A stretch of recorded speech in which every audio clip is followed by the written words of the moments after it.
Yeah. So, I'm one of those people that I've had a lot of really cool life experiences. And right when I was 18 years old, I was selected in the US Air Force to be a cryptologist, and was given a SCI, SBI top secret clearance. So at the age of 18 and 19 and 20 years old, I was dealing with the secrets of our country. I think that was pretty interesting. And I've been through advertising, and my whole love of life really, or my career, has been high technology. So I've been a technology manager, project manager. So I'm just a regular Joe.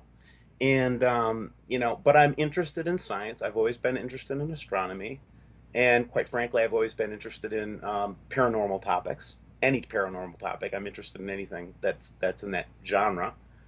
Always been fascinated with it. And I just started to notice some things last summer in June, that I didn't think looked right. And so I started to do some of my own observations and made a lot of really big mistakes with lens flares. And I've had my friends tell me I'm crazy and all kinds of things. But at the end of the day, what started to happen was, as I absorbed more information about this subject, I became more and more concerned because I could see that nobody was really addressing it. Nobody was talking about it. So my family convinced me to leave it alone, honestly, from about June to November of 2015. In the interim, I was listening to people like Bob Fletcher, Sitchin, all the usual suspects, Marshall Masters, people like that, Zeta Talk. I mean, there's a lot of material out there about this subject. So I just kind of absorbed, and I couldn't get enough of it in my free time. I just started to learn as much as I could. I think I probably have 1,200 hours of study into it right now. Since, Nice. yeah. And what I've come to conclude is that, um, it's an easy thing to get hyped up about. It's an easy thing to get deceived by. Um, this is a big universe, right? And this is a big solar system. We expect, because we see a planet come in 2011, 2008, or whenever they say this system came in, that it's just going to show up tomorrow. And that's just not what space is. Think about how long it takes for us to send a person to Mars. We're Right. talking about a 6 month journey to get to the closest planet to us, one of the closest planets or bodies. Well, how long is it going to take a star that's coming in and putting the brakes on, going to perihelion and coming back out, right? That might take a couple of years. And that's exactly what I think's been happening. So when they saw the system come in, and lots of evidence, of that, I'll show you one example, just one very small example from 2012 that I captured to show you that a system did indeed blow through here at a high speed. A lot of people saw lots of evidence of it, and then it disappeared because it had to finish its arc. It had to finish its energy and start turning around and coming back the other way. Is that what we're looking at right now? That's exactly what I think we're looking at. So this is from the eclipse, and there was a lot of fanfare about the eclipse and this Alaskan air flight that, basically the pilot was very kind to let everybody take photographs. One of my WSO contacts were in there in that group. And so they were excited, and in the community, were excited to share this photograph. This is not one that made it onto the mainstream news. Let me tell you that right now. What we're seeing is an eclipse, and probably a little bit of a flare right above the sun, although that could be an object. But the small dot and the larger dot there, that's a common shape that we see with this system. And when the Nibiru researchers saw this, and the Wormwood researchers, we all saw this in our community. We knew that we had captured something interesting. Um, do you mind if I pass on to another photograph? That'd be great. And while you're doing that, I just want to bring up to maybe somebody that is skeptical or hasn't done a whole lot of research on Planet X and Nibiru.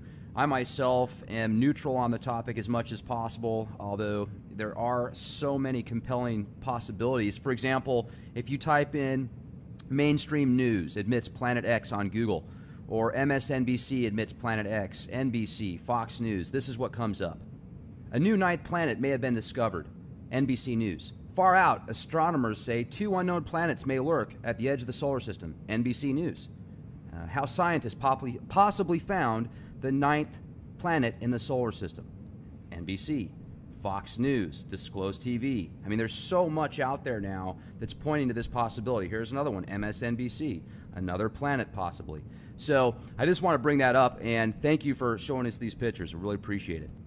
Oh, no problem. And see, this is the key idea that I think that why people are responding well to the channel. I think there are two reasons, actually. Number one, I'm not doing this myself, okay? I literally have 14,000 investigators right now working together side by side with me, okay? And you're making millions of dollars doing this, aren't you? Oh God, yeah, I'm making a whole ton of money. No, actually, I don't sell anything. Nothing is going to ever be sold. I'll give you an example. We're trying to do a our own balloon launch, and we're trying to do it in several locations around the globe with the WSA network, or WSO network. And so we're getting that project going, and and just people are just very responsive to that type of thing. So that's great. And I just said that facetiously because it seems like this topic in general gets, at least on my channel, trolled more than anything else, and we certainly get into discussions a lot more controversial than the possibility of a ninth planet. So I just find that interesting that there's so many attacks towards the possibility of Nibiru, and they're not even good ones. They're just all capital letters, F off, you're an effing idiot, go F yourself, stuff like that. It's just not even logical. So it makes me think that there might possibly be paid shills out there to just kind of divert attention. And I do think there's a lot of people out there that certainly feel that Nibiru is not real, but what are your thoughts on that? yeah, so there's a lot of discussion in the community about this. By the way, all the researchers that I work with, we all face a lot of cyber resistance. There's two types of cyber resistance we face. The first one is based on algorithmic types of things. So basically, we've got some organization we know is actually out there sniffing for words like Nibiru or wormwood or things like that. So I'll give your listeners a little tip. Try to upload something with the name wormwood or Nibiru or Planet X in it. Just do like a 5-second video. Just go Nibiru, Nibiru, Nibiru, wormwood, wormwood, and then just label it that. See how long it takes to upload on YouTube. I'll see you in the morning. Right. So we know that there's algorithmic things looking for keywords to slow down, the passing around of this information. And then the second thing you mentioned were the trolls. Dude, these guys are organized, brutal. So what they do, that I'll even block many of them, but they have workarounds, and they'll chase my subscribers around and say, why are you listening to this? Why are you considering this even as a possibility, and trying to make them feel stupid and things. The second thing they try to do is provoke you to fire back something that will violate YouTube rules, which I refuse to do. I will not swear. I mean, once in a while, a little swear word will pop out just because I'll see something and I'll go, holy crap, or whatever, right? But for the most part, I demand politeness, and I demand, that there's no insulting. So with that policy on my channel, is very consistent with YouTube. But when you get provoked by one of them and they're experts at it, they'll get you kicked off of services because you'll fight back. It's kind of like in a football game. It's not the first person who pushes, it's always the second person who pushes that gets the flag. You know what I mean? Sure. And they know that. So what you have to do is, and what I'm teaching my subscribers and my listeners is, ignore them. Just completely ignore them. That's the best policy.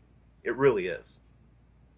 That makes sense, because if they're really good at psychology, and then they can find out what, clicks, what makes you upset, what's going to cause you to respond back to them, and then they can take that and use it against you. So I'm really glad that you brought that up for our listeners. And you're an expert with cybersecurity as well, correct? That is correct. That's my current profession. That's how I make my living. I don't sell books. I don't, try to sell any of this stuff. I get my ads on YouTube, and that's it, right? And that barely covers my costs at all for this effort. So I'm losing a lot of money from this, but I really don't care, because I really am a big believer in the karmic principles too, that if you do good and you try to plant good seeds and you try to be a good person, that, that you'll reap those rewards someday, and I really believe that. That's awesome. Yeah.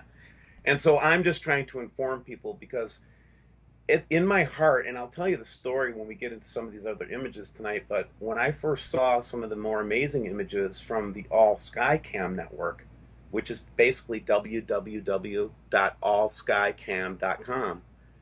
These are observatory mounted cameras all over the world.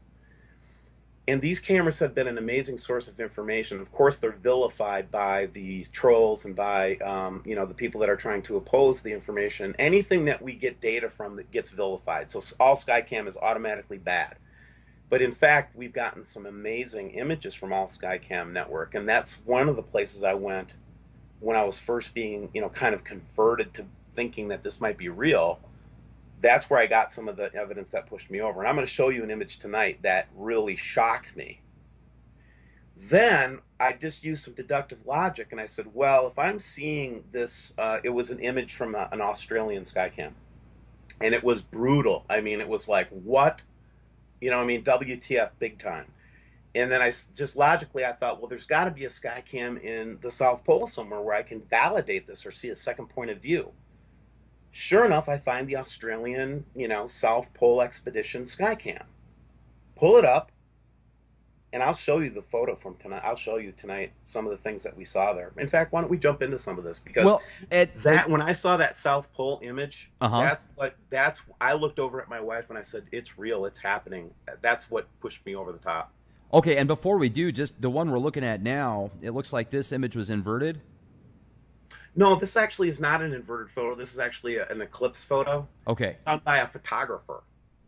Wow, that's fantastic. So, and, I'm trying to think of a way to ask this the right way. How do you confirm that that isn't just some type of,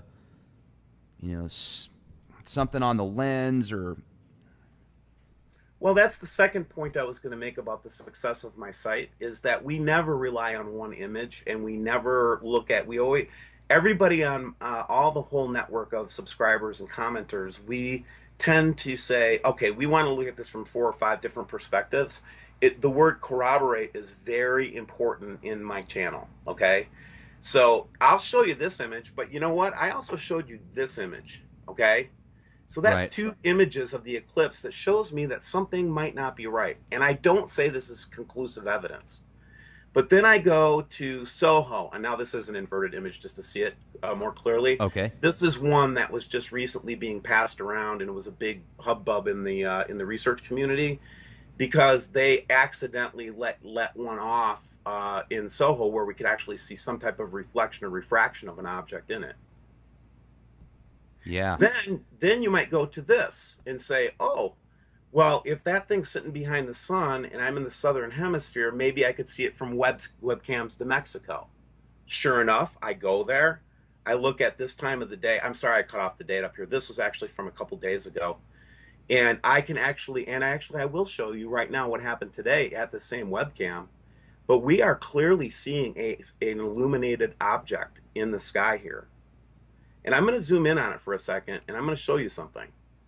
It's not just illuminated, it's multicolored. I'll try to show you the multicolored. It's like almost a plasma, what you would expect to see in a plasma charge. So the theory is that as this star came back into our solar system, as it made its loop back in again, that now we don't have just momentum, velocity, force, those kinds of things, but now we're also dealing with electric universe principles, and the sun and this object may be in some kind of a struggle or fight, if you will. So we've got the opposing forces of momentum and planetary motion combined with the forces of magnetics, which are repulse and attract, those kinds of things, right? Sure. So we don't know where this thing is moving or where it's going, but we're getting a lot of pictures of it, right? So there's corroboration point 2, a webcam. Then I go, and all over the world now we're seeing this strange red halo. In fact, I will tell your listeners, this is one thing you can see yourself. It's not going to be visible every day. It depends on the amount of chemtrailing. We'll talk about that in a minute. And it depends on other factors like, how many clouds are in the sky. I've seen this in my own backyard looking up in the sky at least 6 times. This photograph, I think, is from Canada. I just got 2 photographs from Portugal, Spain, just today that's going to go on my next broadcast. And this big bubble here, I'm very concerned about it.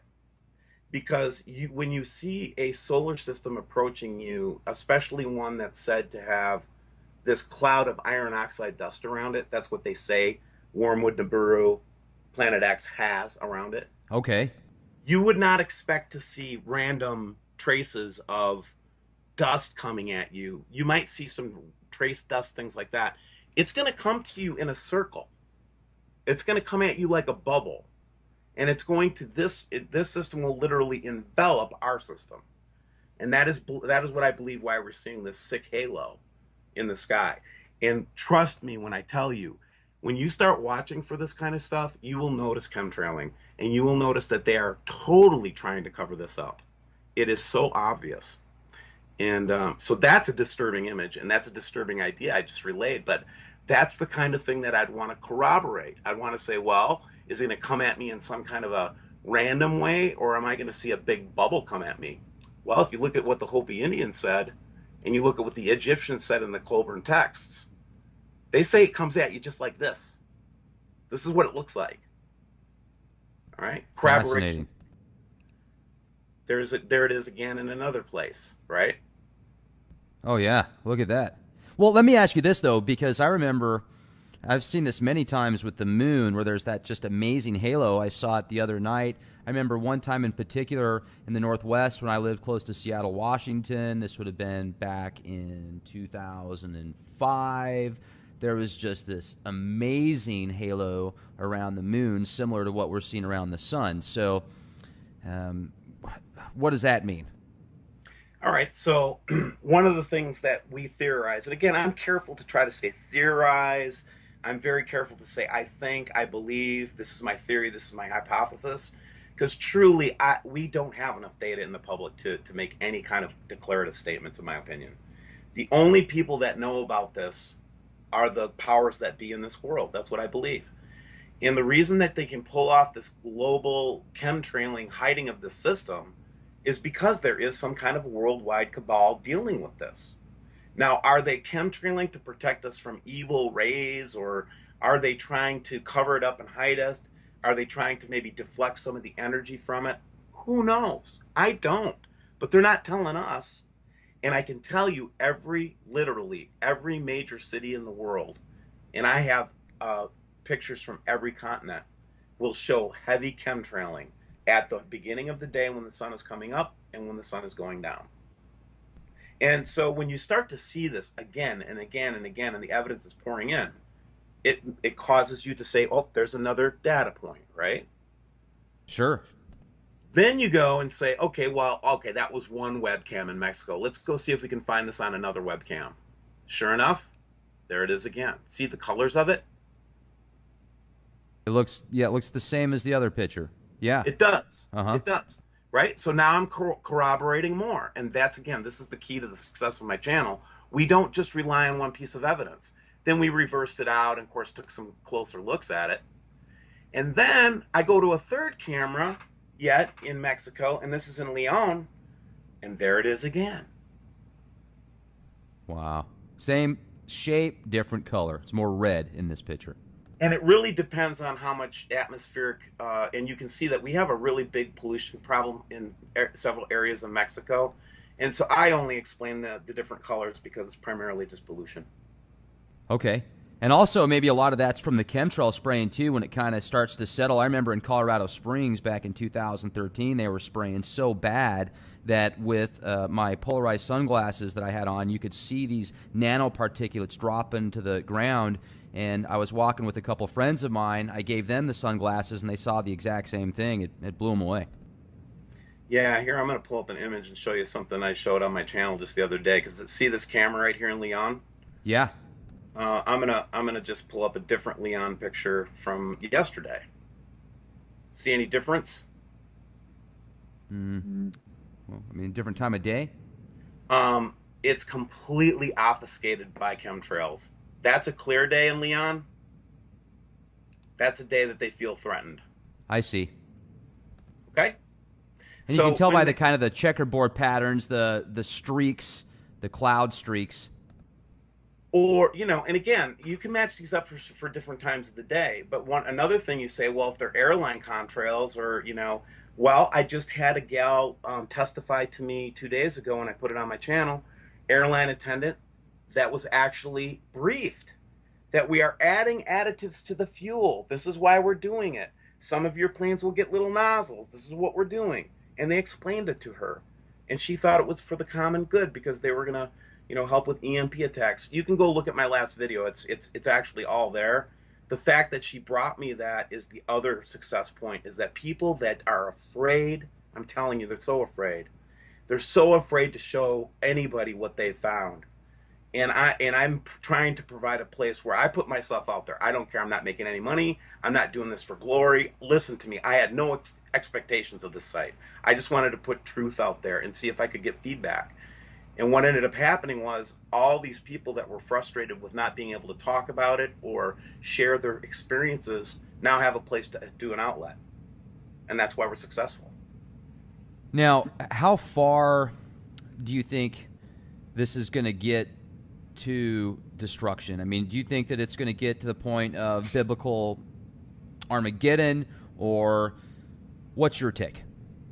Yeah, so, there's so many different theories on this thing, but I take the Christian eschatological, I can't pronounce it, eschatology view, right? I don't buy into the fundamentalist view of it, though. I basically think that there was warnings in Revelation about this, in John's voice, kind of. And it basically was just a forewarning that this happens. And we have the Sumerians and the Egyptians and a lot of cultures around the world that have told us that this happens. And I'm not blaming the universe or God or the devil or anything. This is just a solar system or a astral phenomenon. Sometimes bodies come into contact with each other. Sometimes there are collisions. Sometimes there are interactions. If you look really close at Mars, for example, and you see that big gash on the side of Mars, that big humongous Yeah. scar, go check out the Thunderbolt project, and they actually make a theory that it came too close to another body, and in so doing, a discharge happened between Mars and this other body that basically just fried that big gash on the side of Mars. So we know that our solar system has run into stuff before.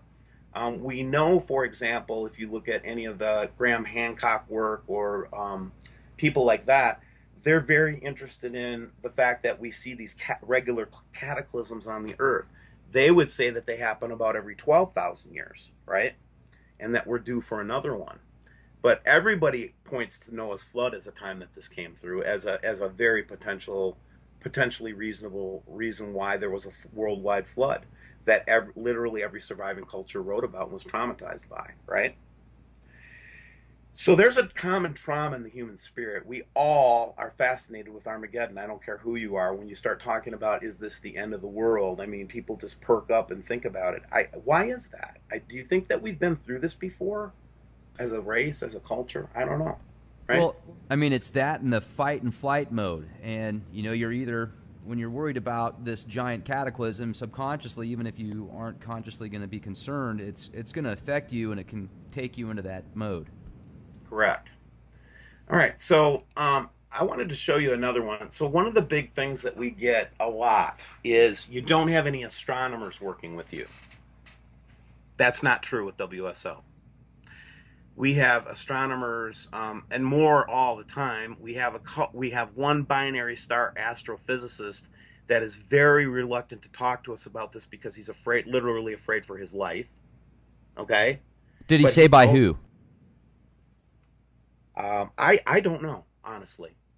People are afraid to talk about this if they are in the industry, if they're in any kind of serious study of space. I'll give you an example. One of the contacts is through a second contact that I'm in contact with an astronomer in New Zealand, who obviously has the opportunity to look at this stuff, right? And when we approach him, I and my partner that's friends with him, when we approach him to look at something that we're doing or to get his feedback, he just says, nonsense, hogwash.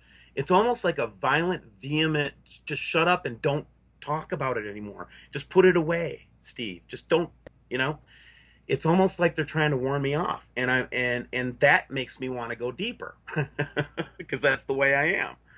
So we actually had this guy down in Australia, an amateur, that had rigged up a telescope to look at to see if we could see Nibiru. And sure enough, we think he caught an image of it. Remember that Soho image that I showed you a few minutes ago? Uh-huh. The round orb with the dot in it? Yeah. Well, this is what we got through his telescope. Jeez. And so, and then you get people sending me random things where oh my gosh, look, something showed up in the photograph, right?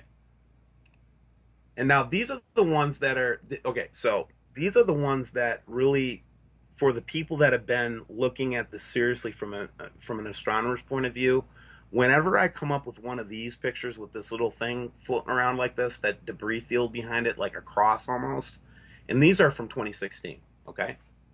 We saw this also a couple years ago.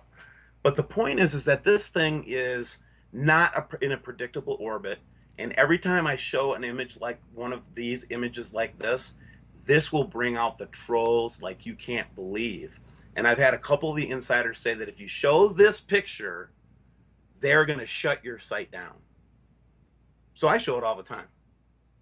Because if they're going to shut me down, if they're going to shut my site down for telling the truth, well, what control do I have over that, right? So, like that size, how big would you say that is? Well, okay, so so inside this circle here is the sun, and the Earth is probably, and I don't know what the distance of this object is. This is blown up of this object here, right?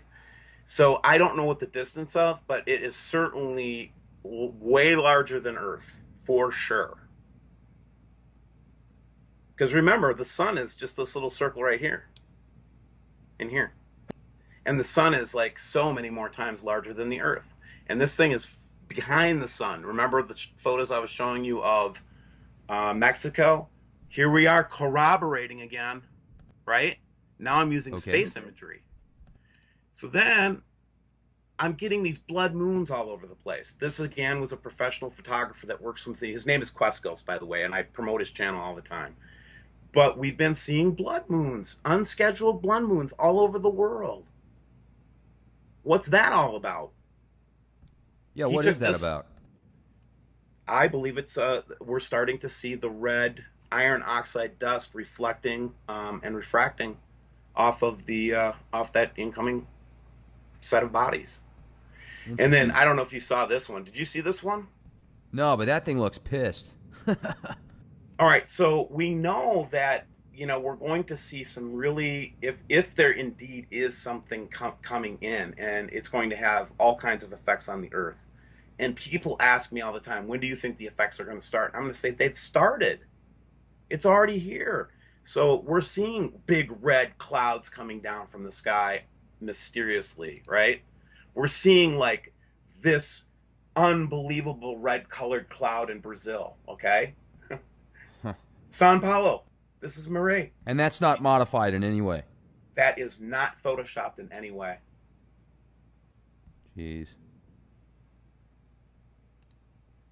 This is from California, where we got like, so we if you read the Hopi prophecies, there's two sightings that you see. First, you see the blue Kachina.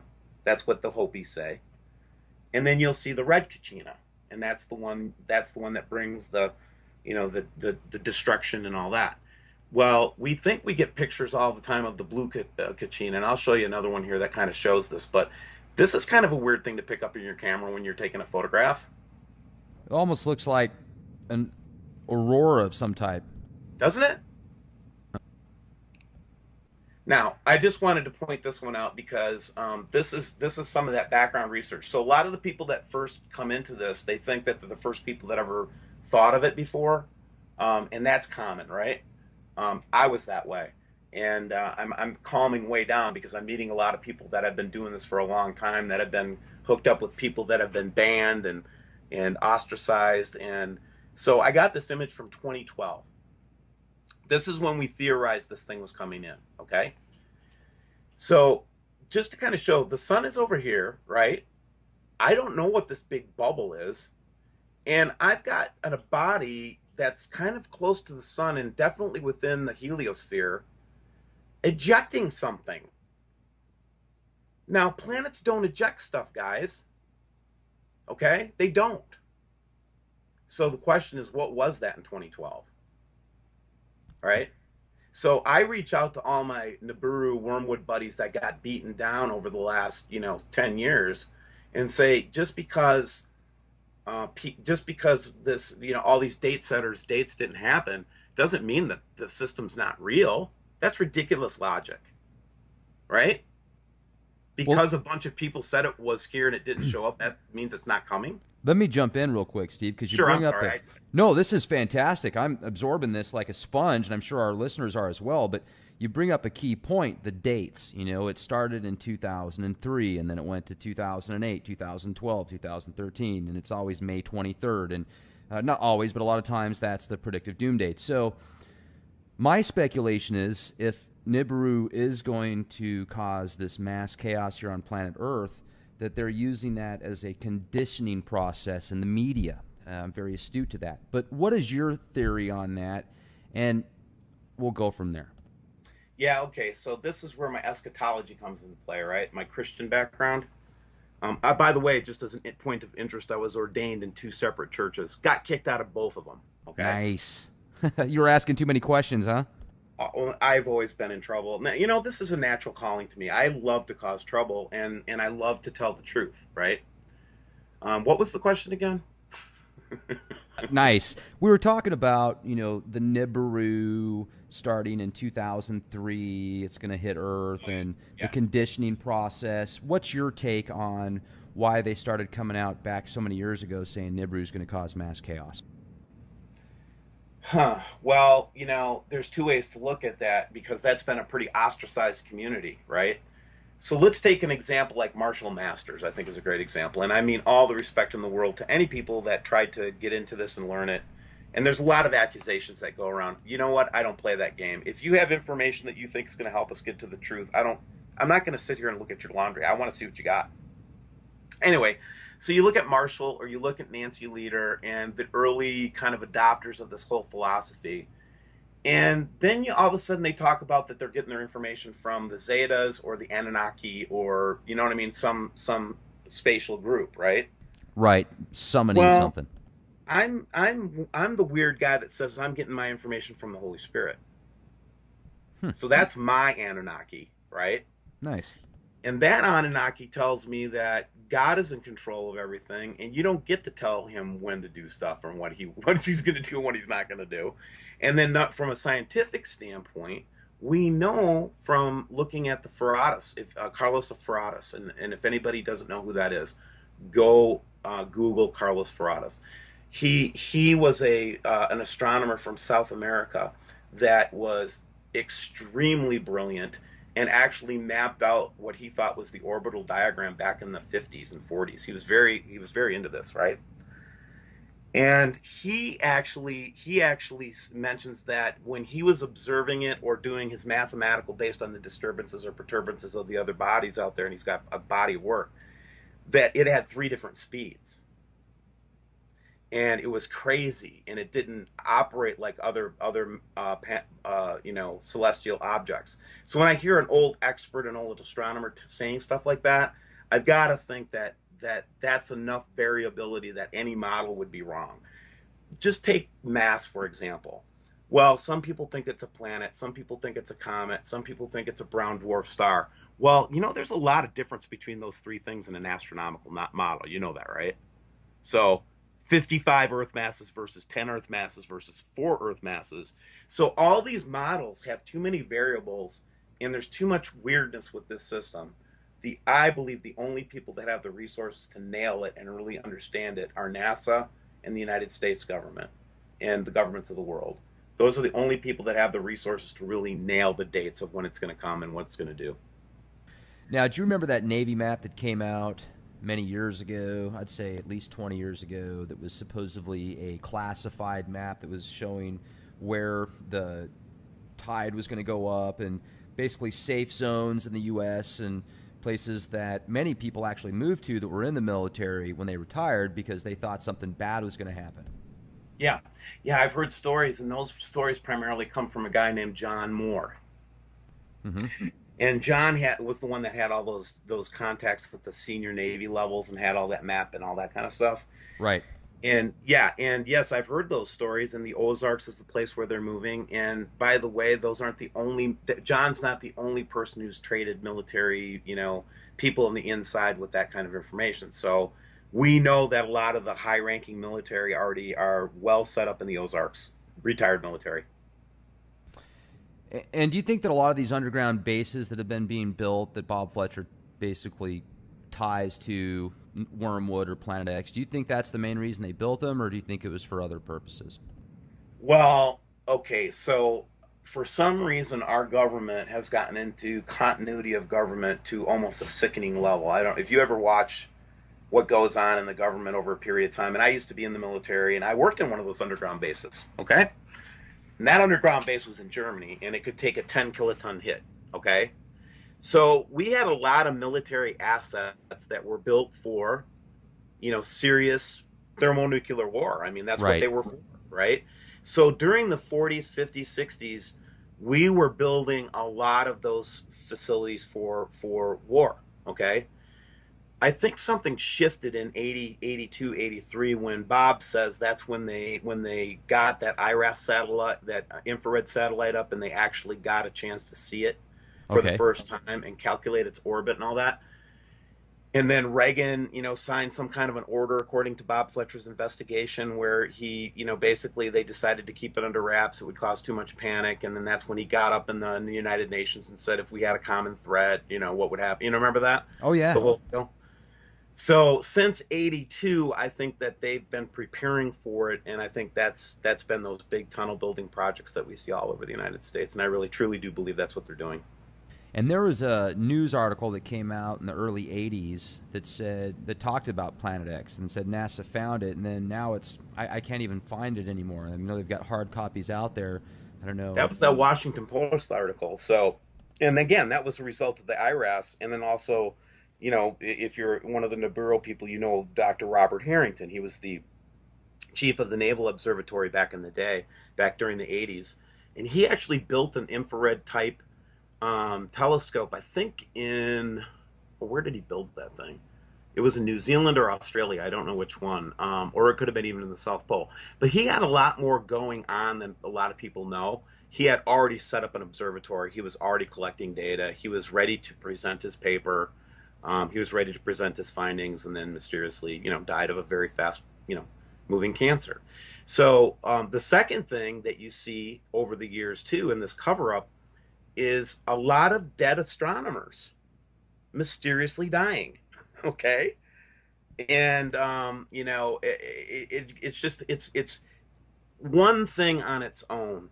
Okay, would not convince anybody, not, and it shouldn't. Okay, but when you start to see thing after thing, and what I'm showing you right now here is this is the example. Right when when NASA was loading this image up, they were getting ready to do the masking process, and I grabbed it before they could finish the masking process. Okay. Yeah, and so this is what's really being seen over there by the sun right now. Okay, and then the image that ends up being the final image from this was just just the light rays coming out the side and nothing unusual. Okay, that's unusual. That's weird. You know, What do you think it is? I think that it's the other system coming up from behind the sun and it's reacting with the sun. It's just another view of it. And just because it's this big shape, that doesn't mean the object is that large. It just means that the reaction is that large. And you say That's system, you think there's multiple planets? Indeed I do. And let me show you a couple things, and I'm actually leading right up to that. Here's Great. that image that I was telling you about. This is from one of the sky cams down in Australia, and this is a close up. So basically, at this time of the year, it was December 21st. I mean, we were right in the very depth of winter, so we would see the sun would be in its southernmost position, and I saw this on one of the webcams. And that webcam is still looping this image right now. And I saw it live when it happened, and it's never gone off that image. It just locked up. Hmm. So I bet this is the one where I said, "Oh my God!" Right? So I said, "Where? Let's see if we can find one in the South Pole." And sure enough, this is the one that I found in the South Pole, the South Davis Station webcam. Do you see anything unusual in this picture? Well, I do see like a red bubble, reddish bubble. You Yep, see a there it is. dot and a Yep, red cloud that's what I'm around looking it? at. Yeah. And we've captured hundreds of images, and we have huge discussions in our community about this. And we talk about this triangle that's forming down here. We think it might be some kind of holographic, uh, gig going on. This is from January. Let me show you where we are today with that one, real quick. Can you see my screen? Yeah, perfectly. All right, so this is today's Davis station. We still see the two planets. We see the debris field coming in, and we still very faintly see this object, but it's definitely moved and it's not as visible as it was before. So I wanted to kind of make that point as I go back to it again, that we were seeing it really clearly in the winter, deep winter. Now, check this out. So I close in on this on a really bright day one day so I could get a good picture of this triangle. And we think that this could be, I don't know, lens guts or something, could possibly be this little shape. But man, this blew my mind. This is when I said, this is a daytime photograph. And if you looked up from the sky in the South Pole Station, this is what you'd see in the sky. It's Jeez. natural light. This is meant to be looking at clouds. That's what it's designed for. That's That's shocking stuff. that's incredible. Yeah, I mean, you can clearly see that red ring, and like you talked earlier with the red moons, the blood moons, fascinating. Yeah, yeah. And then we focused in on the triangle really close one day, and we had a big discussion. That was fun. Let's And talk about that for a minute. So, you think that's just an anomaly, or what? no, I'm pretty convinced that okay. So a couple of months ago, or a couple weeks ago rather, the Russians actually talked about that they were going to send up this big pyramid balloon for some reason. Okay. Um, yeah, and I don't know if you saw it, but Dabu 77 had a little story on it. It was an interesting story. It was like, oh, they're going to blow up a big balloon. Right. I didn't see it. No. I'll have to check it Okay, out for sure. so we think that part of the obfuscation could be that they're building, that they're building devices or constructions. And remember, if I blow up a big piece of plastic in space, right? If I put that out there, Okay. remember we're in the vacuum, so once it's up there, it's just going to stay there, right? If I've Sure. got if I've got it in a good orbit. So we think they're going to try to obfuscate parts of it, but the other part of this that's been freaking us out is, I mean, is it just me that sees the triangle and the eye coming down on it when you look at that? Is that the symbology of all of the stories of the Wow. Freemasons? Is this what they've been hiding from the world? Is that this is coming and they have to prepare for it? I don't know. It's a theory, right? Dark side of the moon right there. I'm telling you, so when you start seeing that kind of stuff coming off, again, no photoshopping, no photoshopping. So, This is okay, exactly the way I saw it. that line there, how long's that been there in the pyramid thing there? This Yep. Okay, so more of the recent images, it's actually extended down this way now more, and it's extended up in this area now. They've actually seen new clouds up in this area. This is a photo from in January. I'm sorry I don't have one from like the last couple weeks that was clear, but But was that there for longer than a day? That white line there. absolutely, it's been there, and it's just staying there stationary in space. And is there another angle that somebody could get on that to verify that's not just from? Because it looks like this picture is going through some type of like window almost. No, the only reason what I do is I just blew it up on that part of the image. I'll go back to the image you get from Davis. This is what you get from Davis, okay? And now it's just closing in on parts of it with these other photographs to get clearer views of it. That's all I was doing. Okay. So it's a snip. But so But there's just no. I'm just trying to clarify here. Sorry, I'm not meaning to interrupt, but that no, you just can't verify that that's not an anomaly there.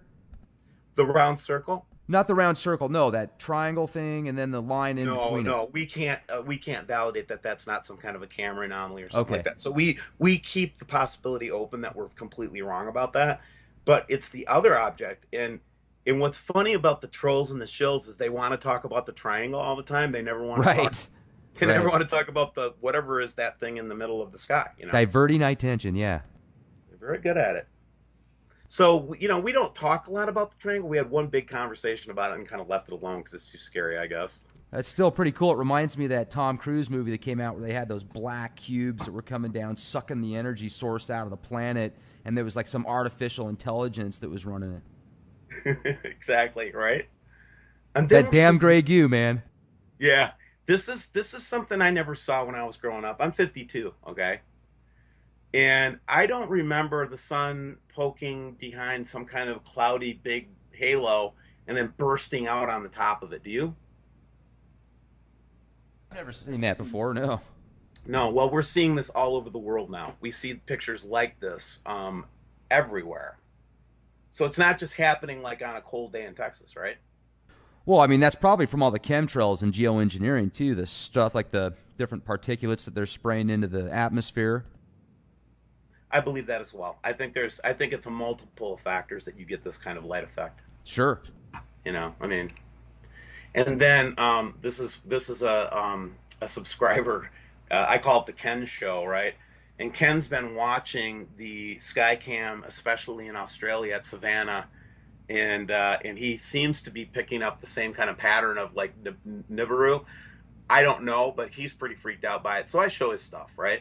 Yeah. This is the one that freaks me out more than any of them, because up until a couple weeks ago, we were getting our best pictures of this blue. We're calling it the blue Kachina. Here's that ring we saw in in the South Pole, Mm-hmm. right? And then here are two planets behind it, and we were getting these really clear pictures from Norfolk, and it was going all around our community. And then now, unfortunately, that camera's been shut down. So we don't get to see this anymore. But this is what we're seeing, and this is what we think it looks like. So, and then this is the kicker. We just saw another one of these, but this is the one from Hawaii, where a gal said, "Oh, I just thought this is a really cool, sunset." Got out, took the picture with her iPhone 6 with the super high definition, and this is what she saw come out. Jeez. And then we just got another photograph like this today, and I was trying to pull it out of my email. I just couldn't find it. But we saw this in Ohio yesterday. Somebody got the same effect. So I don't know what that is. Is that the sun being enveloped by some cloud of dust? I don't know. It looked like a demonic Mickey Mouse before you zoomed in on it there. Wow, that's incredible. Yeah. So this is the other thing is that when I was out there trying to look for information on Nibiru or Planet X or Wormwood, I would always be like, why don't you just show me the stuff? They'd sit there and make me sit and wait for 30 minutes of gobbledygook before they'd show me a picture. Right.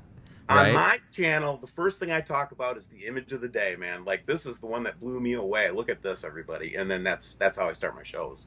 Oh, that's beautiful. I love it. That's the way to go. Yeah, come on, man. People want to think about this and talk about it. They don't want to, be strung along, right?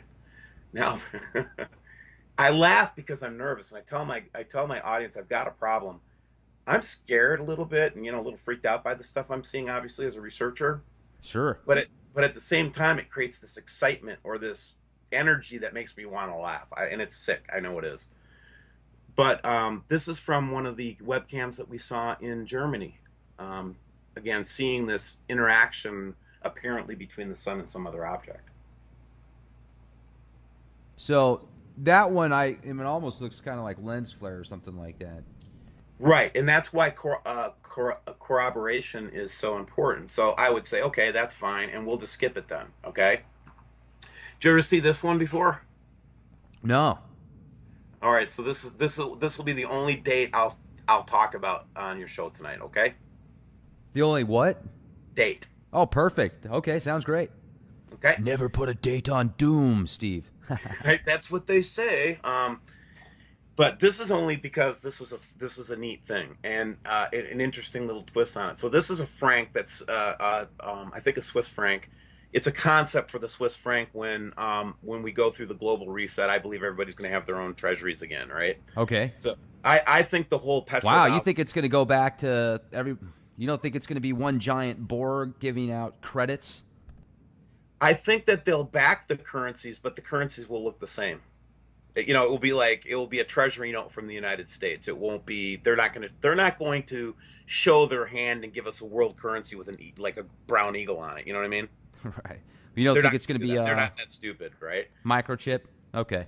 Yeah, that and microchips. Come on, really? I mean, I get it. I get why you think that's the mark of the We had a beast. I guest on the get it. show the other day that actually went out and purchased the microchip. He got it implanted in his hand, and he's very happy. He says he goes to the store, he just swipes his hand, and he gets all sorts of interesting people and discussions when he does it. So, I said, man, why would you want to have a cell phone installed into your hand? It's bad enough having it next to your head for 30 seconds if you got to talk to somebody, let alone plugging it into your body. I know, right? A So cool guy, though. I mean, don't get me wrong. He's a great guy. Just he's a futurist and he's far out there. So, but if you really think that that guy took the mark of the beast, I think you need to go and maybe take your Prozac, right? well, whether it's the mark of the beast, I don't know, but he did. I watched him get the chip. It's done by a corporation that it's about the size of rice. You can get one yourself. But the technology itself is scary, is weird and scary. So let's notice two things about this concept bill, okay? Because I think it's on topic. The first thing you'll notice is that we've got all of these A, B's, and C's up here in circles in the background.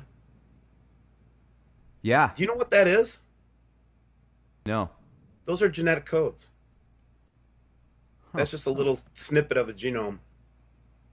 Fascinating. Down here, we have the solar system. Except there's a problem with this solar system picture.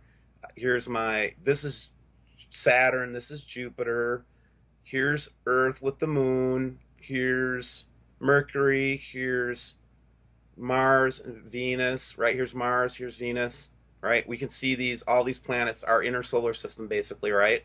Mm-hmm. What the hell is this thing? What is that? Yeah, what is that? It looks like a new orbital path. Correct. And I got as close as I could on the solar program to see what the date was on this alignment of this bill. And do you know what the date was? What was the So date? the date is March 23rd, 2016. March 23rd. That's what's shown on this bill. I'm not saying that's the date. Didn't I bring that date up just a moment ago? I think you did. There's a guy named Gil Broussard. You know who he is? Oh yeah, absolutely. So I have a lot of respect for every researcher, and I want to underscore that. But Gil said that it was going to come in March of this year. Hmm. But what happens with him and Bob Fletcher, I've noticed though, and I don't mean this in any disrespect, is that when they don't see it in 2016, they said then it's going to be in 2017, and we got to stop doing that. That's not helping anybody learn about this. Okay. Right. Let's see what else we can do. Oh yeah, here's my favorite chemtrails. Oh, look at that. Pentagrams. How nice. Yeah, that's a good way to freak out Jews, Muslims, and Christians. Okay. It just is. Okay. Why do you have to do pentagrams? Can't you just keep with the regular chemtrails? I came out of my house 4 weeks ago, and they had a pentagram in my sky. I was so mad. I was stomping in the house. My wife's like, "What's wrong with you?" I said, "The Luciferians are out at it again." You know. I see chemtrails all the time, but I have never seen a pentagram chemtrail pattern. That is something new to me. Yeah, yeah. And when I started seeing these come in from subscribers, and I was like, all right, maybe they were just joking around, right? It was just kind of like a tongue-in-cheek thing by these pilots or whatever, until I saw it in my own backyard. And then I was like, what are they saying? What are they trying to say? And then it's like they just watch us like ants underneath, just stupid, just not even looking, you know? Well, and how do you know if it's upside down or not? I'm just kidding. All right, so here's one of those images that piss NASA off really bad. And this is where I've got the old Nibiru community coming at me, right?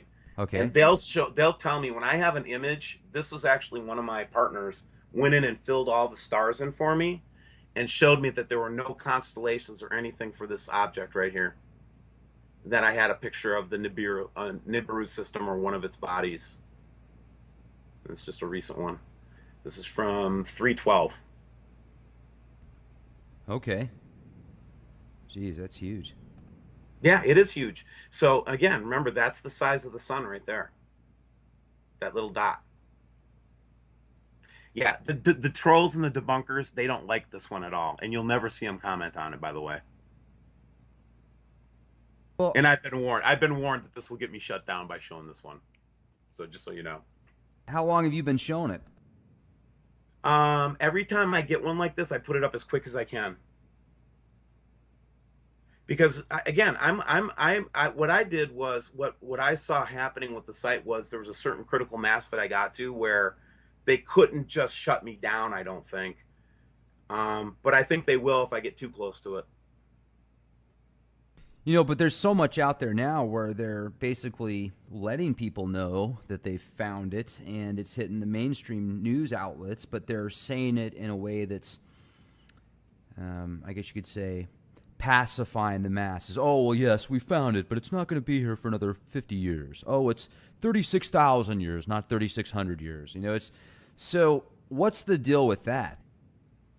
All right. So, I don't think we, again, if unless you're in the government or unless you're in some very high end astronomy, academia, that kind of thing, we won't know how to calculate the movement of this thing or anything. We just don't have the right tools to do it. Remember that the only reason that we're seeing it visible here, because we know that it doesn't emit its own light, is because the sun is illuminating it.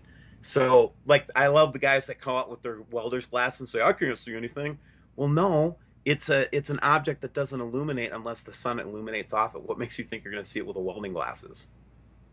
Well, here's another thing too, that if you were to look at this same image a year ago, would that have been close to that vicinity?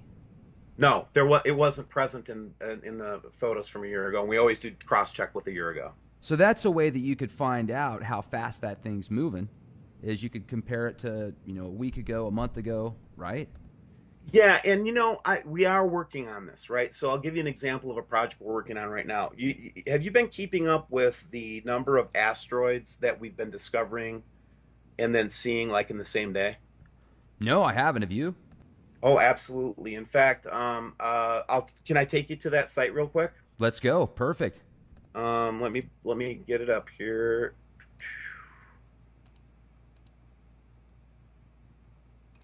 So let's go to the NRO near close approaches. So the other thing we'd expect to see with a system like this, again, in that spirit of corroboration, we would expect to see debris like asteroids and other materials, And if you go to, this is from the last 2 days, right? So these are the ones that already have gone by. And what you see over here, this is the distance in lunar distances. That means 1 LD would be the distance between the Earth and the Moon. Anything that's under like 10 is called a near Earth object. I mean, it's really close, right? Okay. We have had just in the last couple of days 8 near Earth objects that were only discovered in the last 3 months that we never even knew existed. Now check this out. Here is 1, 2, 3, 4, 5, 6, 7, 8, 9, 10. Those are all discovered in 2016. Look at this one. Jeez. Now check this out. I'm going to that. Oh, they blocked me from this site. I don't have my proxy thing on. I'm blocked. What? They blocked you? Oh, I'm absolutely blocked. I have to put a proxy filter on to get to any of these sites. Unbelievable. Oh, I am blacklisted. Absolutely. You're blacklisted from NASA.gov. Yeah, if I don't have my proxy filter on, it's not all the time, but just now, for example, it won't let me go look at the orbital diagram right now because I have to turn my proxy filter on, and I don't want to risk our interview. So, but anyway, good enough to say that go look at it yourself.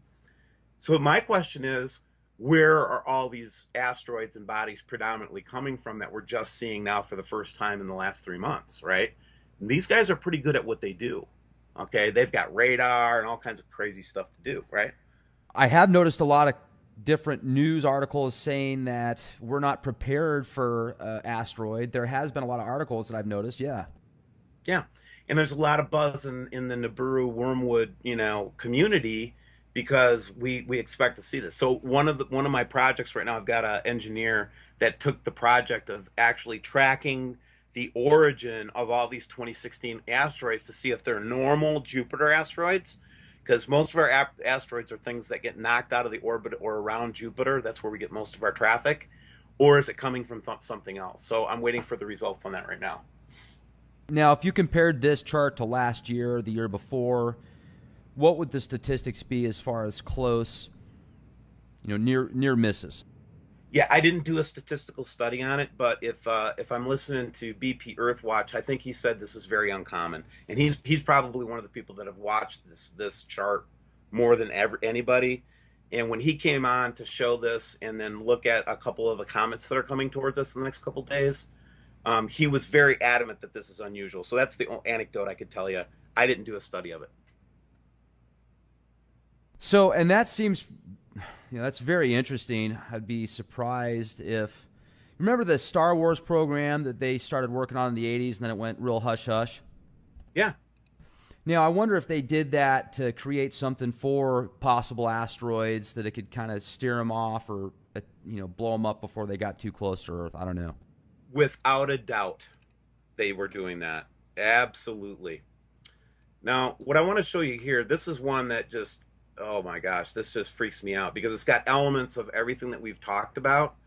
So here's just it's a little webcam in Pompano Beach, Florida from March 1st. Now watch this.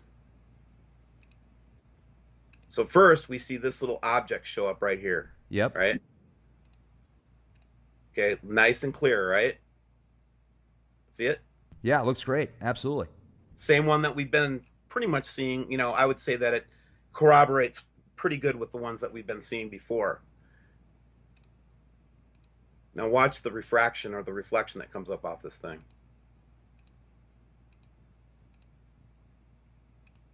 Oops, let me get back a little bit here. Now, I was seeing something coming from the right, too. Is that is that a lens flare? Yep. I'm going to stop it right there. So what we saw was what's happening is the light's refracting from that object back there, and it's refracting off of the lens of this lens. And I'm going to show you a refraction in a second so you can see what I'm talking about, because we've seen this many, many times. I believe that that's just a reflection of the object. That's what it looks like in space. Okay. So again, it's just another piece of the puzzle. It's not everything, but again, when you see stuff like that, it just, it's like, what? Right? Absolutely. What was that? Definitely. And so again, like I said, we have stuff coming in from all over the world,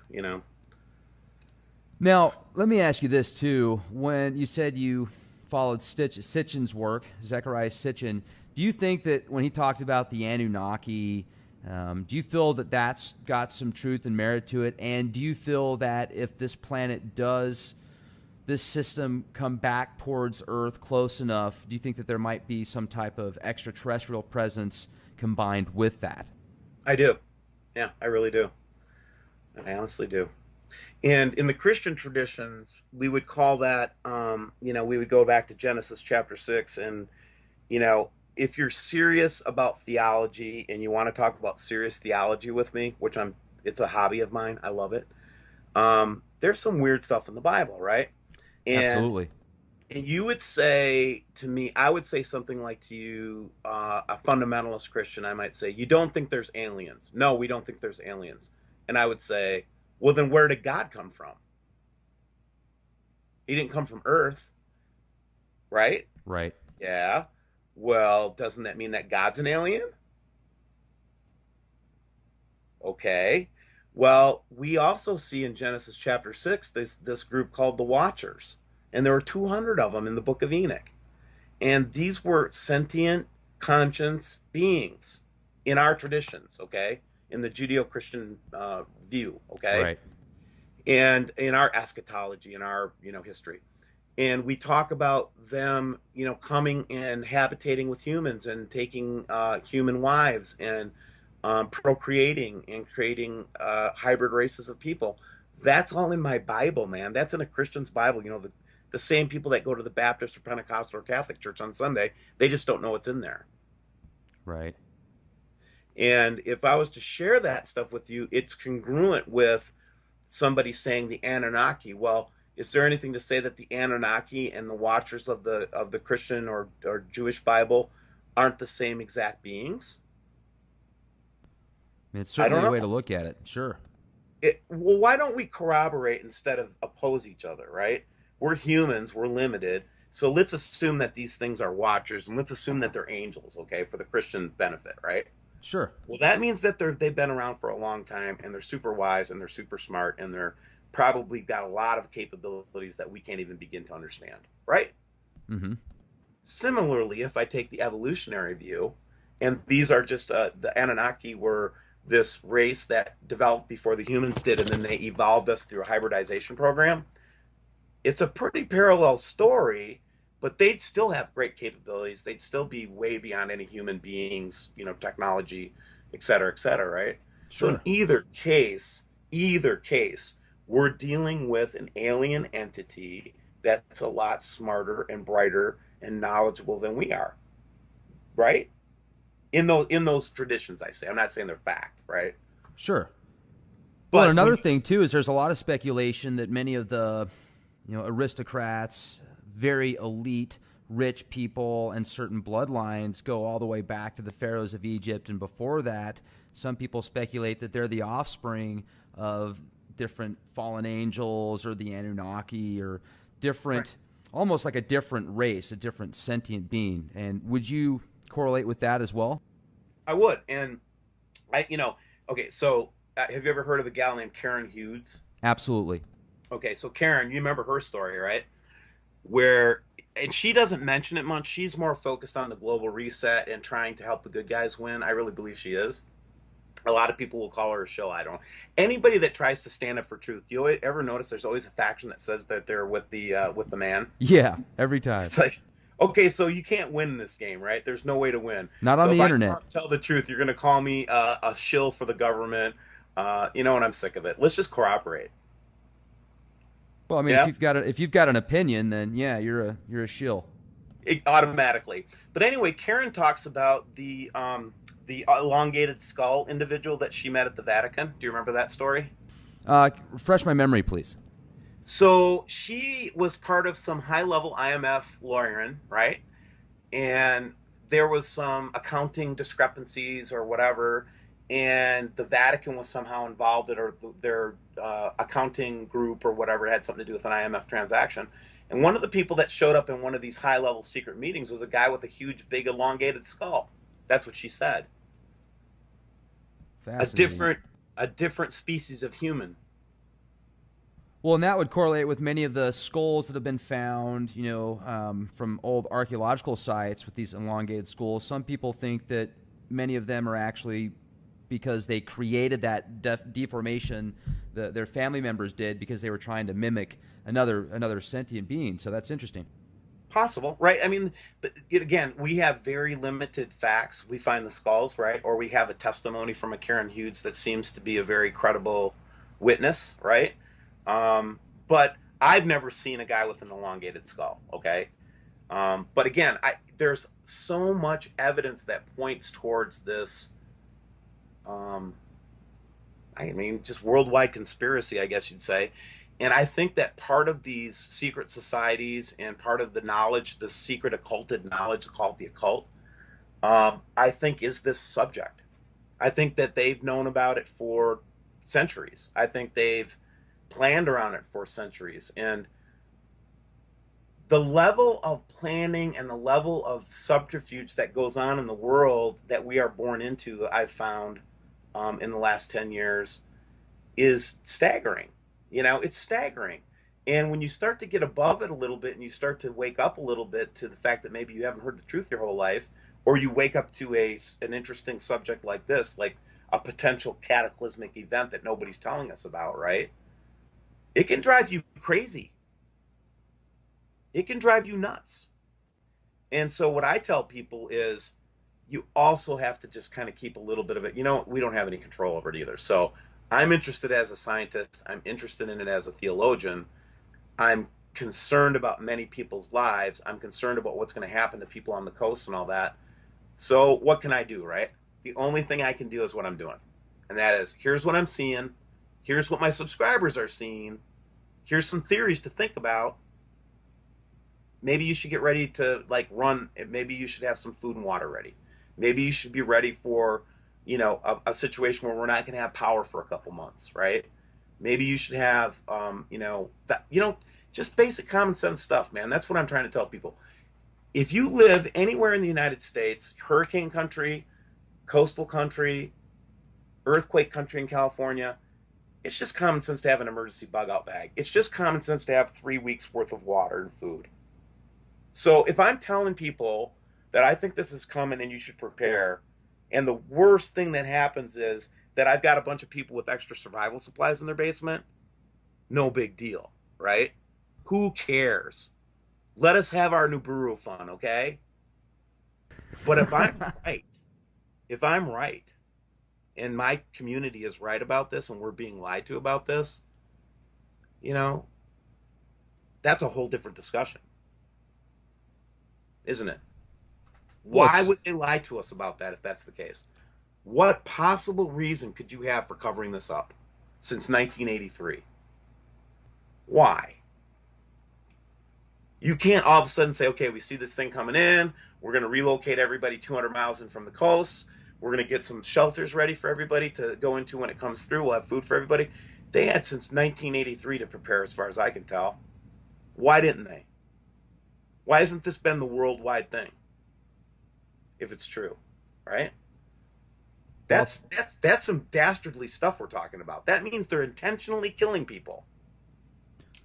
well, let's think about it. If you had the keys to the kingdom and you had a mindset of you wanted no more than 500 million people on the planet, there's way too many people out there, yet you needed them because you wanted to create these amazing underground structures for your survival, and you needed to obtain enough energy and resources and opportunities for continuation of life for you and the people that you want to help reseed the population, it makes perfect sense. And so what do? Well, let's destroy the planet as much as we can, is what they're thinking in their minds, right? With all the fracking and all the nuclear reactors next to fault lines and the chemtrails and the poisoning of foods and medicines and vaccines. And it just seems like they're trying to create this society of just a retard society that can't even take care of themselves, yet some of them are so bright and so intelligent, but because they've got autism, they can barely function in a regular society. It's like we live in the Twilight Zone. It's absolutely horrific.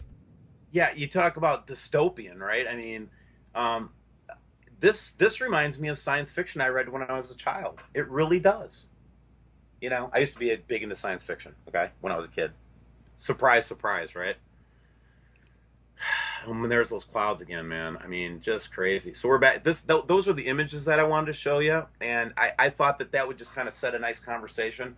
I literally have tens of thousands of photographs, and I only am able to show maybe 1% of the collection right now. That's all the time I have to do. So I pick the best ones I can find, and I try to put up a show every day or every other day.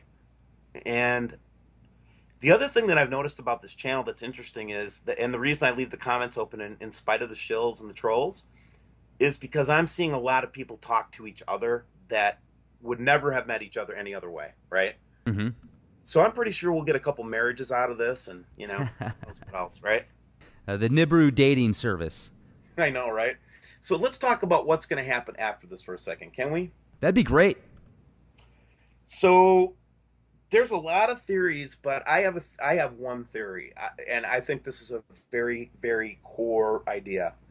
I believe they're preparing to take over the world after this happens. The Phoenix idea, right? They want the Earth to go just, as much destruction as possible to happen, so that there's complete reliance on the emerging government that comes out of the hole, right? So these guys come out of the hole with all their guns and tanks and everything. And the population is completely shocked and bewildered. I mean, that's the opportunity to take control of the world right there, right? If you're going to take control of a big part of the world, that's the time to do it, right? So I believe that's their plan. I believe that their whole goal is to execute all these crazy conspiratorial theories, but in the wake of a disaster like this. So they don't want us to know about it because then we won't be able to be controlled when it happens. Well, and That's what another I'm thing, saying. sorry to interrupt here. I mean, I was just going to say the coast, people that are, going to be on the East Coast, West Coast, and places that there's not a very high elevation. I mean, they're probably going to be affected the most, and that's where the majority of people reside. In the United States, yes, correctly, and in the world, right? We know that the biggest concentration of human population is on coastlines. Period. No disputing that fact. So where do I live? Well, I live in the middle of the United States, right in the middle of the Cascadia Plate at 1,400 feet with all the fresh water I can drink. That's the best I think you can do.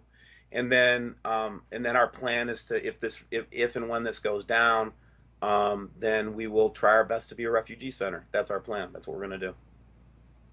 Now, let me Because ask you I've this. got the property to do it, so I'm going to try. How bad do you think it's going to get? I think that's going to depend on where you live in the earth. Okay, so and again, we don't know what the dynamics are. It seems like though the machine leaks out all the time that North America is going to get its butt kicked. Okay, I don't know if you've noticed that about this. It seems like everybody thinks the United States is going to get its butt kicked. You notice that? Yeah, absolutely. So they think that the Mississippi Even the River. even the media pushes it, like the movie Knowing in 2012. Well, China's okay, but America just gets blown to shit. Yeah, yeah. What's up with that? I mean, it's like in the movies. Like, do you ever notice that it's always New York that gets wiped out in the movie? Now it's Why can't it be DC, like Beijing once in a while? You know, right? it's almost like they're trying to condition us for the United States to be a smoking hole. You know what I mean? They literally are, absolutely. You know, and it freaks me out a little. You know, it freaks me out a little. And again, I don't think that I don't think that again, we're born into this thing, man. We wake up to it. Some of us wake up in the Matrix and, go and, hang out with Neo, but very few of us do, right? And so the other thing I tell people that if you wake up to something like this and you start to learn it, just calm down a second, okay? Don't go tell everybody you just learned this. Let it soak in a little bit and understand that you had to overcome a lot of cognitive dissonance to see this, so why wouldn't somebody else have it too, right?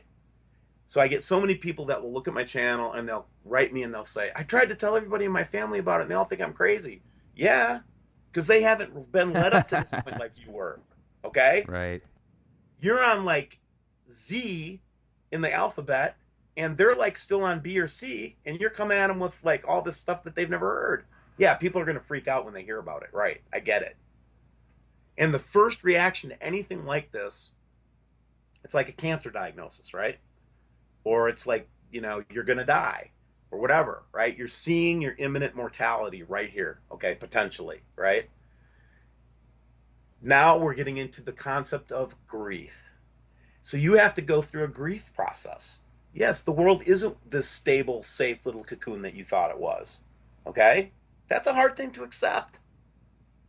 But that's what this thing spells, that you might not know what's going to happen every day. And so the benefit of seeing something like this, in my opinion, is that it should teach us to, when I go to the coffee store tomorrow, if we're blessed enough to have one tomorrow, right? I really enjoy that cup of coffee right now. I really do. Because that might be the last one I ever get. Okay? So that's, if we can take that kind of a message away from this and say, yeah, we're going to be prepared. We're going to do the best we can. Yeah, we don't have the government working for us. There's probably going to be a lot of upside down stuff. But let's take the moments that we have left, if this is truly going to come upon us, and enjoy each other. Enjoy, no more arguing, man. There's no time for arguing anymore, okay? There's no time for fighting anymore. There's no time for hating no more. Okay, let's use it as an excuse to be nice to each other. How's that? Nice. I gotta Okay. tell you, you're bringing a lot of good stuff to the table, and I like how you say, hey, if you've just discovered this and it freaks you out, just relax, take a step back, don't go out and blast to everybody that there's Nibiru out in the skies, because there's another way to kind of digest it and then bring it out to them. I think it'll be a lot more effective. So I'm glad you bring that up. Well, and then you have to take the theoretical point of view that everybody, my family knows, right, that I do this. I mean, how can I avoid it now? This is I have two jobs. I have this job and my cybersecurity job, and they know I do it. But guess who they're going to come to when all of a sudden, we have a heavy asteroid day, and 4 or 5 areas got hit in the Earth. Who do you think they're going to go to? Do you think they're going to go to the guy that's been trolling you? Of course not. D5 on CR is, do you think they're going to go to him? No, they're going to come to me and they're going to say, Steve, what's going on? And I'm going to tell them. So they don't have to freak out and be under control when, the rats come out of their hole. Hmm. You've got to be prepared mentally for what's going to happen, I believe, in this situation, not so that you can be fear mongering and fear porning and all that, just to say that, you know what, I don't care if this is coming in. I'm not going to let this be an excuse for them to take control of me. And you can decide that right now, if that's what's going to happen, or anybody for that matter, right? And check me out, man. You know what? You can come on to my videos, and what you're going to see from video 1 to video 70 now I'm on, I can't believe that, is you're going to see a guy growing in his knowledge of this and waking up over the last 4 months. Like my first videos are me smoking chain smoking cigarettes in front of my computer going, oh my God, can you see this with me on the computer screen with me right now? That was my first show. Okay.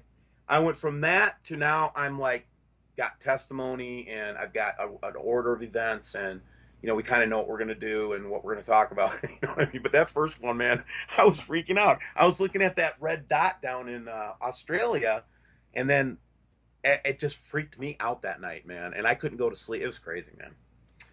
So yeah, you got to learn to settle down, because panicking and fear is not going to help anybody. The Just Steve Olson Show. the Steve Olson Show. And you know what? The other thing is, stop being freaking weird, man. Everybody out there, okay? I'm just a layman. I'm just a dude, right? You are just dudes and dudesses out there, and we're trying to learn about this event. Just hold down the weirdness, okay? This is not your excuse to give me your dissertation on Luciferianism, okay? I really don't want to hear that, okay?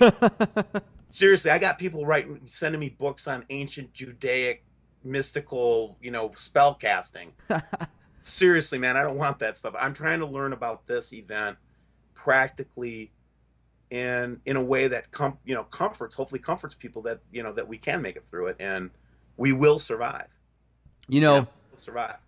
Steve, you should take that as a compliment, though, because people that are reaching out to you like that, trying to send you that stuff, they're probably genuinely trying to give something back to you, because you probably touched them in a way and woke them up in certain ways. But I totally like how you say it, man. It's interesting because getting on the internet, and when you have so many people following you and the opportunity to get as many views as you have, there's going to be some very eclectic individuals, I'm sure, that send you stuff that you don't want anything to do with.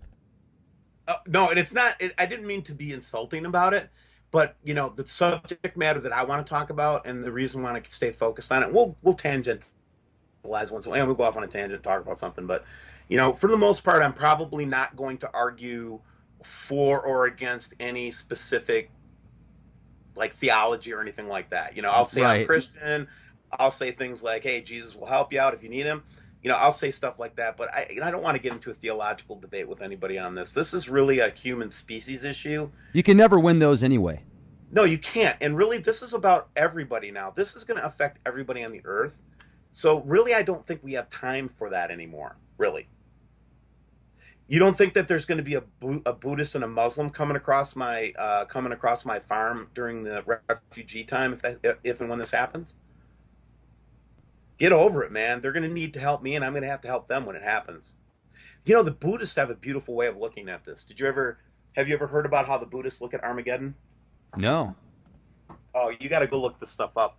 Buddhists are the most beautiful because they believe that it's necessary from time to time for the universe to expel evil in a very dramatic way, and they're very calm about it. So if you're really with a true Buddhist and you say, "Oh my God, it's Armageddon," then they'll just fold their hands and say, "Excellent," and I'll be like, "Excellent? What do you mean?" It's an opportunity for the universe to purge evil. That's what they think. That's also what the Hindus think. That's what Shiva is, right? I wonder if Shiva isn't just a type and a shadow of this solar system coming through, and that kind of destruction that happens. That Shiva's the destroyer, right? And Uh-huh. then Krishna comes back and starts to rebuild, and Vishnu starts to rebuild in that whole cycle, that the Hindus have. It really seems to be the same pattern as this, right?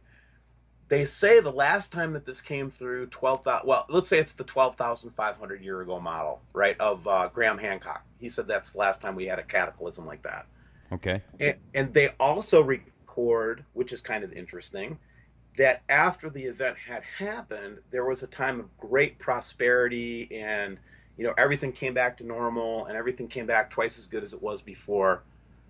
For a period of time, it was almost like what the Bible would describe as the millennium, if you've ever studied the Bible. That millennium, 1,000 years of peace, or whatever they call, right? Or the Sure. Garden of Eden typology, right? Is that what happened? Was that we had this big flood, and then who knows, right? The point I'm trying to make is that there's a type and shadow in almost every religious text of these cataclysms that happen, be it Shiva or the Hopi Indians with their Kachinas or the Christians with the Book of Revelation, right? What I'm trying to say is I think the human race is smarter, and we've been through this before. I don't think this is the first time we've been through this. Okay? I just don't. I think it's a big reset for the human race every 3,600 years or 12,000 years or whatever it is. I believe that we get knocked on our ass and we have to get off our ass, and it takes us probably a couple thousand years just to get oriented again, right? So I don't know. You know, just there's a lot of interesting places it can go. But one thing I do not want to have happen to people is that people with more power and ammunition and guns come out of their holes and we're vulnerable to them. That's what I don't want to have happen. You know? You mean like the survival guys coming out going, man, where are Not the they? survival guys. I'm not worried about the preppers. I'm worried about the guys that build the big holes. Oh, you're Right? okay. So what was Fletcher saying? They have tanks and ships and guns and bulldozers and survival supplies. So they're intending on coming out of that hole. They're not going to stay down there. They're going to come out with their army. That's what Oh, I believe. I believe they're coming up back out of the hole to conquer. certainly. And I mean, not only that, but now with all the chemtrails and the possible metal particulates that could be in just about everybody with certain high frequencies from cell phone towers and other RFID type, I guess you could say, emitters. Who knows what they could do? The stuff that we know about is probably 30, 40, 50 years old in technology. So it's very interesting.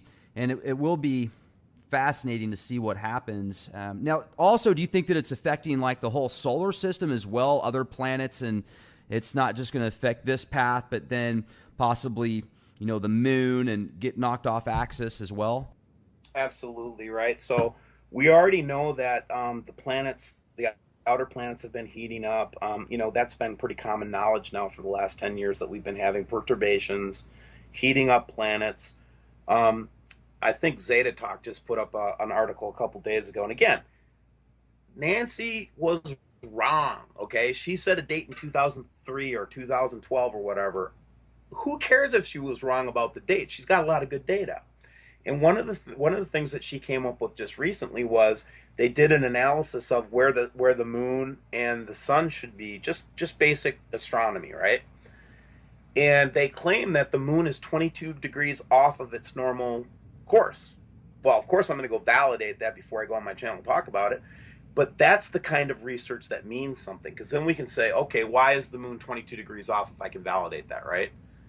Um, and we have to work together and stop picking on each other all the time, you know? Nancy, I forgive you. You were wrong. 2003, 2012. Stop setting dates. That's It, my advice to everybody.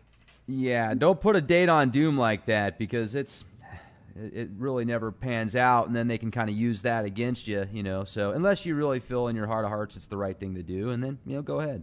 Well, I had a guest on my show, David Mead, and he wrote a book about Arrival 2017 or something like that. And I was a little reluctant to have him on, but he had a really cool angle and some really cool research to share. So I felt it was worth the risk of having him on there. And I tried to avoid being the one to own that date, but no matter what I do, that's going to stick to me now. So because I had David Mead on and he said it was going to be in 2017, I guess they're going to think I said it, but I didn't, for the record. Yeah, I was just listening to David, you know? right.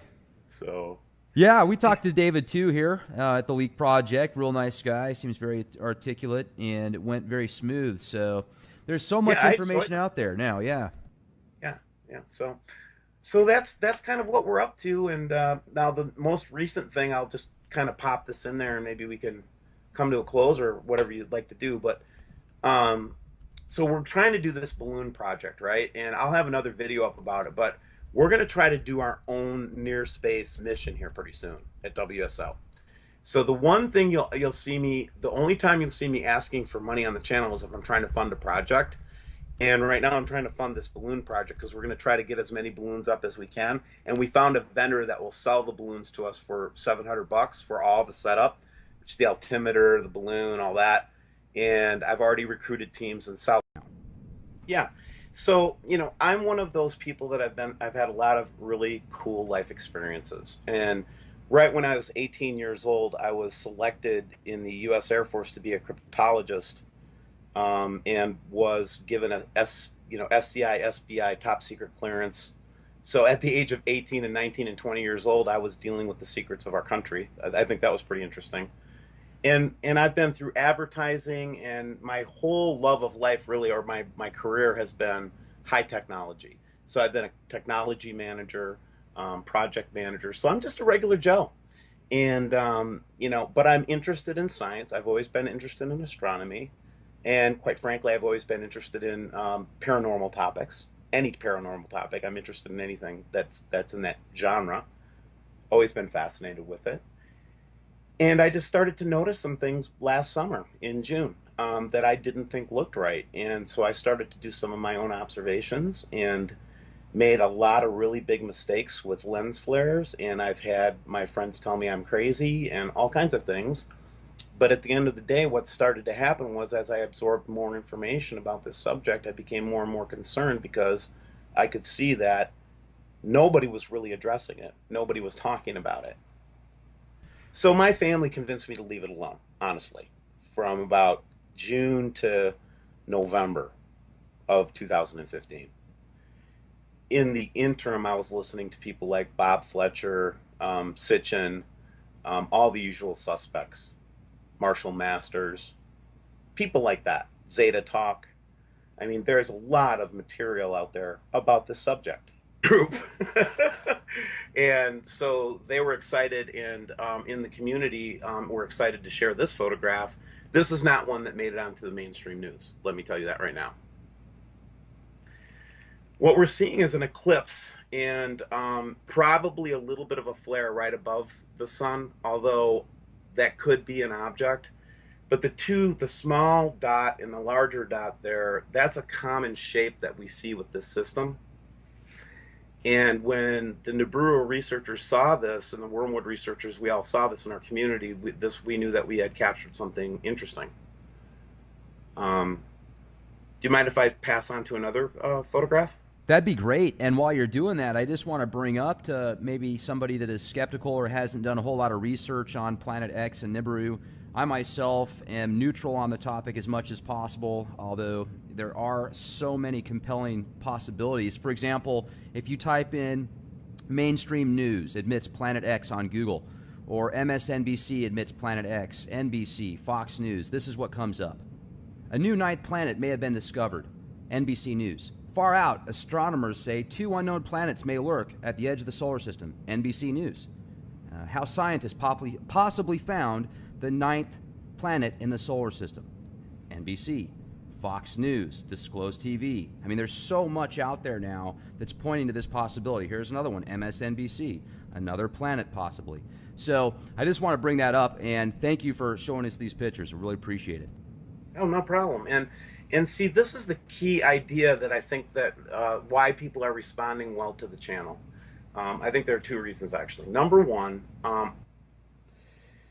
so I just kind of absorbed, and I couldn't get enough of it in my free time. I just started to learn as much as I could. I think I probably have 1,200 hours of study into it right now, since Nice. yeah.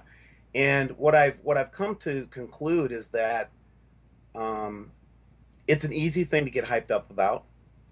It's an easy thing to get deceived by. This is a big universe, right? And this is a big solar system. We expect, because we see a planet come in 2011, 2008, or whenever they say this system came in, that it's just going to show up tomorrow. And that's just not what space is. Think about how long it takes for us to send a person to Mars. We're Right. talking about a 6-month journey to get to the closest planet to us, one of the closest planets or bodies.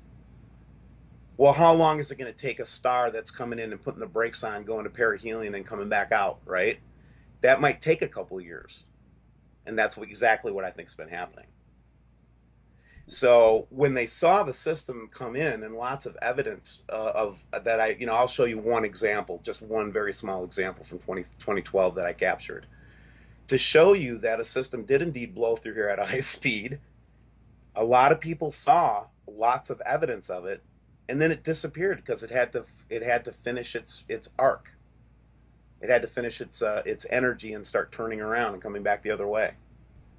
Is that what we're looking at right now? That's exactly what I think we're looking at. So this is from the eclipse, and there was a lot of fanfare about the eclipse and this Alaskan air flight that basically the pilot was very kind to let everybody take photographs. One of my WSO contacts were in there. In that, I'm not doing this myself, okay? I literally have 14,000 investigators right now working together side by side with me, okay? And you're making millions of dollars doing this, aren't you? Oh God, yeah, I'm making a whole ton of money. No, actually, I don't sell anything. Nothing is going to ever be sold. I'll give you an example. We're trying to do our own balloon launch, and we're trying to do it in several locations around the globe with the WSO network. And so we're getting that project going, and and just people are just very responsive to that type of thing. So That's great. And I just said that facetiously because it seems like this topic in general gets, at least on my channel, trolled more than anything else. And we certainly get into discussions a lot more controversial than the possibility of a ninth planet. So I just find that interesting that there's so many attacks towards the possibility of Nibiru, and they're not even good ones. They're just all capital letters, F off, you're an effing idiot, go F yourself, stuff like that. It's just not even logical. So it makes me think that there might possibly be paid shills out there to just kind of divert attention. And I do think there's a lot of people out there that certainly feel that Nibiru is not real, but what are your thoughts on that? yeah, so there's a lot of discussion in the community about this. By the way, all the researchers that I work with, we all face a lot of cyber resistance. There's two types of cyber resistance we face. The first one is based on algorithmic types of things. So basically, we've got some organization we know is actually out there sniffing for words like Nibiru or wormwood or things like that. So I'll give your listeners a little tip. Try to upload something with the name wormwood or Nibiru or Planet X in it. Just do like a 5-second video and just go Nibiru, Nibiru, Nibiru, wormwood, wormwood, and then just label it that. See how long it takes to upload on YouTube. I'll see you in the morning. Right. So we know that there's interesting. algorithmic things looking for keywords to slow down, the passing around of this information. And then the second thing you mentioned were the trolls. Dude, these guys are organized, brutal. So what they do, I'll even block many of them, but they have workarounds, and they'll chase my subscribers around and say, why are you listening to this? Why are you considering this even as a possibility, and trying to make them feel stupid and things. The second thing they try to do is provoke you to fire back something that will violate YouTube rules, which I refuse to do. I will not swear. I mean, once in a while, a little swear word will pop out just because I'll see something and I'll go, holy crap, or whatever, right? But for the most part, I demand politeness and I demand, that there's no insulting. So with that policy on my channel, it's very consistent with YouTube. But when you get provoked by one of them and they're experts at it, they'll get you kicked off of services because you'll fight back. It's kind of like in a football game. It's not the first person who pushes, it's always the second person who pushes that gets the flag. You know what I mean? Sure. And they know that. So what you have to do is, and what I'm teaching my subscribers and my listeners is ignore them. Just completely ignore them. That's the best policy. It really is. That makes sense, because if they're really good at psychology and then they can find out what, clicks, what makes you upset, what's going to cause you to respond